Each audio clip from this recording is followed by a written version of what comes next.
warahmatullahi wabarakatuh. Waalaikumsalam warahmatullahi wabarakatuh. Dan saya hormati teman-teman sekalian, semoga semuanya pada sehat.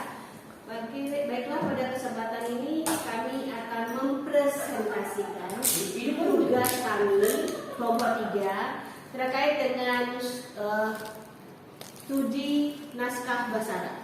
Kebetulan kami kelompok 3 mendapatkan judul Tanasubiyah, Tanasubiyah, atau mungkin kesesuaian makna, atau mungkin ada yang mengatakannya bagaimana mukjizat Al-Quran itu tentang sangat proporsional.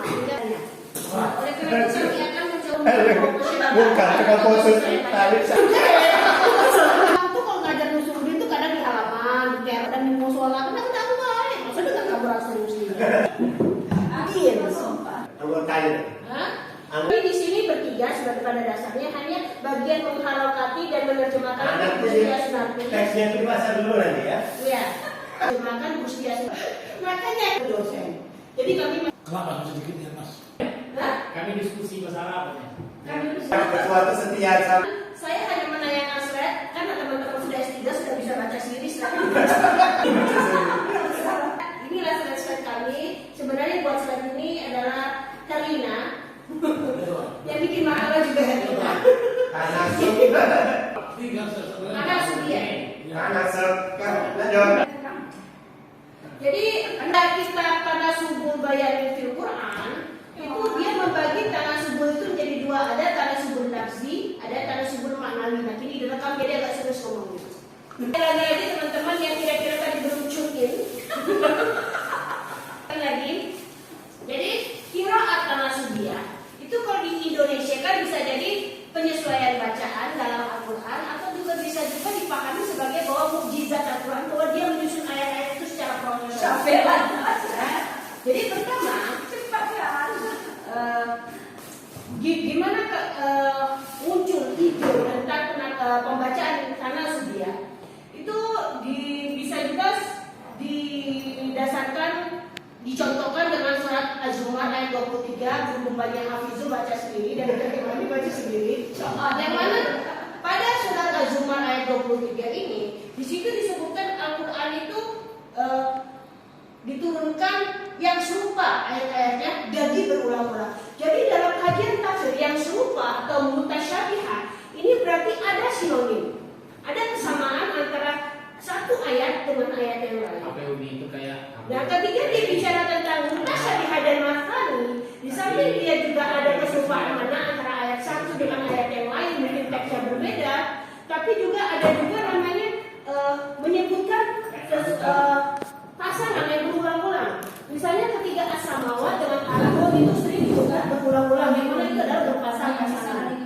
Sehingga di sini bisa dikatakan bahwa qiraat tanasubiyah itu mengkaji bagaimana menyusun kesesuaian antara makna yang kompatibel serupa dan juga bagaimana makna itu yang berlawanan diatur. Dan yang ketiga, bagaimana kesatuan surat itu diperhitungkan dalam pernyataan makna dan pemilihan bentuknya. Dan yang keempat, bagaimana kata tunggal hadir dengan makna dan strukturnya serta mampu diposisikan tanpa ada yang menghalangi.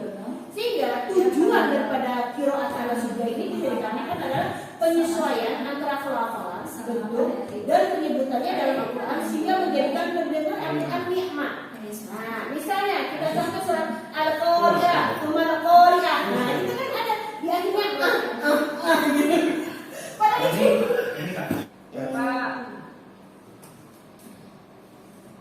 Bapak merekam?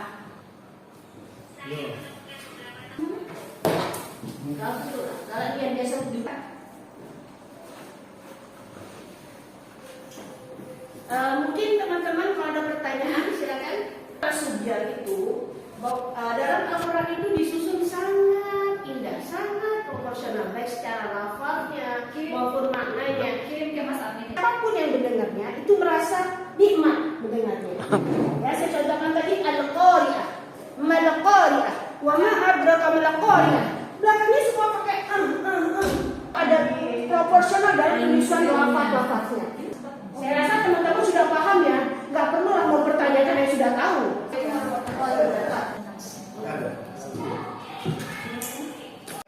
Didengarnya enak, walaupun orang yang ajar yang tidak tahu bahasa Arab mendengar bacaan daripada Aisyah. Kita ambil contoh lagi surat Al-Ha. Ya, itu belakangnya tuh suara.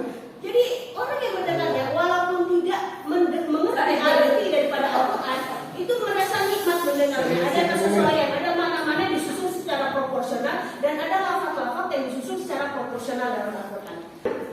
Demikianlah tadi presentasi kami dari kelompok 3. Apabila ada pertanyaan, tanyakan nanti ketika sesi diskusi kalau ada. Karena setelah ini ada presentasi kelompok 4. Kami atas nama narasumber mengucapkan terima kasih. Assalamualaikum warahmatullahi wabarakatuh. Kita tekankan di sini bahwa keindahan Al-Quran itu terletak pada proporsional makna dan lafaznya. Sehingga kajian tentang qiraah tanasubiah ini menjadi kajian yang sangat penting antara kesesuaian makna antara awal surah dengan akhir surah sebelumnya atau awal surah dengan akhir surah atau juga mungkin kesesuaian dalam lafaznya. Misalnya kalau kita bilang ibarat prosa kalau dalam bahasa Indonesia yang mana akhirnya itu ketika didengar itu sangat merdu. Sehingga keindahan Al-Quran itu salah satunya mukjizatnya terletak pada penyusunan yang proporsional baik makna maupun lafaznya. Semoga kajian-kajian tanasubiah ke depan semakin menampakkan wajah Al-Quran yang istimewa. Itu saja. Terima kasih. Ibu Laras dan Pak Heriansa, kelompok 4 akan mempresentasikan makalahnya. Silakan kepada Bu Laras yang mewakili kelompok 4.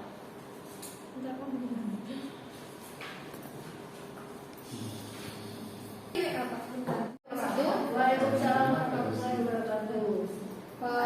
Makalah yang kelompok kami sampaikan adalah pembacaan konstruktif atau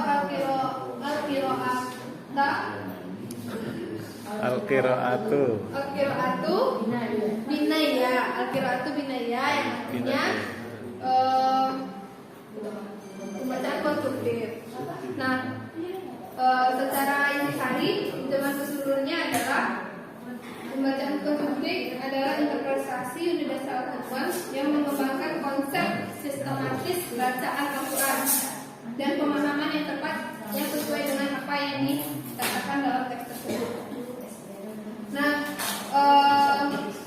seperti unit tunggal atau struktur udara yang tidak dapat ditembus karena daya tahan kekuatannya. Artinya, teks stupa atau candi dia harus utuh, tidak bolong-bolong.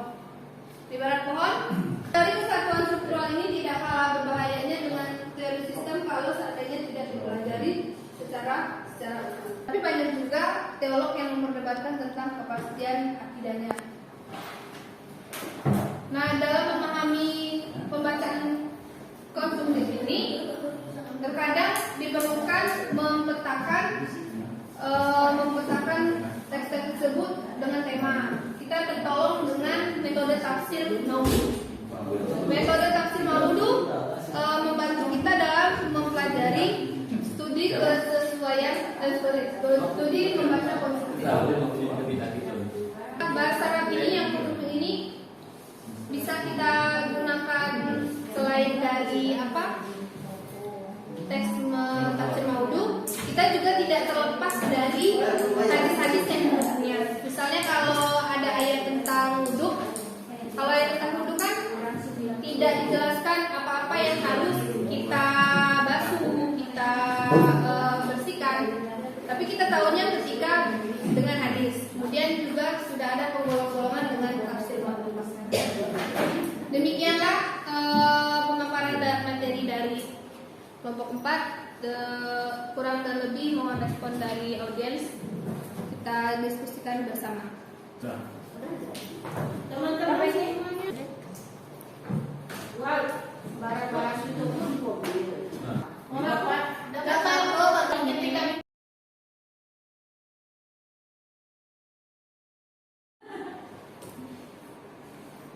lah masuk video. Gantian aku video ini. Kelompok 4. Kurang dan lebih mohon respon dari audiens. kita diskusikan bersama. Nah. Teman-teman